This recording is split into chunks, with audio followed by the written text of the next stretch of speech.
poprosiť. Opäť 6-metrová limuzína nádherná. Nech sa páči. Poprosím vaše meno. Áno, bližšie. Takže ešte raz to meno. František. Takže František, porozprávajte nám o tomto nádhernom aute, prosím vás, niečo bližšie. Lebo auto, ktoré priznám sa v živote som nevidel, tak je to niečo tiež asi taká veľká raritka. No patrí to pod Ford, okrem Lincolnu a Mercury zaviedol ešte túto ďalšiu divíziu. Excel pomenoval to po svojom synovi Ford Excelovi z osnovu 41 rokov dostal teda rakovinu a Ford na jeho akože počesť založil ďalšiu značku.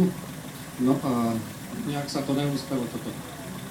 No a povorilo to na tom, že predná maska mala vlastne zdôrazňovať, že je to ohlávka konia a vyšlo to, že je to ženské prirodzenie.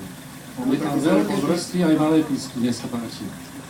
Ľudia to odsúdili. Áno, súhlasím, toto je veľmi podobné našej francúzskej značke. Odsúdili to a značka 58, 59, 60 roku zanikla, vyrobili 200 kusov a koniec. Koľko kusov? 200 kusov v 60 roku. Aha. A toto je 58 ročník, ktorý sa uviedol na to. A koľko tých typov vyrábali, alebo vyrábali len takúto verziu?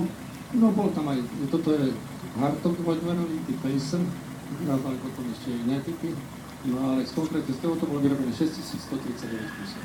Wow.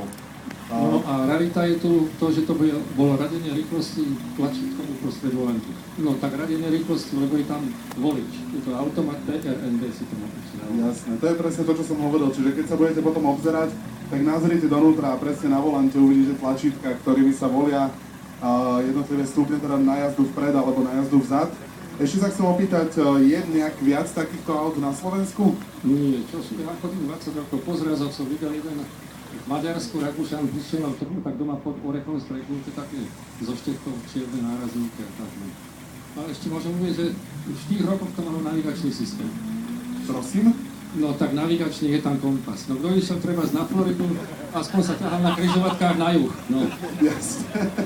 Ale tak áno, navigačný systém svojím spôsobom to je. Nejaké ešte špeciality, neviem, klimatizáciu a tak, lebo že Američania klimatizáciu montujú už snáď už od 20 rokov, takže... No, konkrétne tento typ nemá. Nemá. Dobre, ďakujeme veľmi pekne, naozaj krásne auto, jedinečná veľká raritka. A neviem vás teda ešte dlho poslúchať, ďakujeme, že ste nám ho došli ukázať.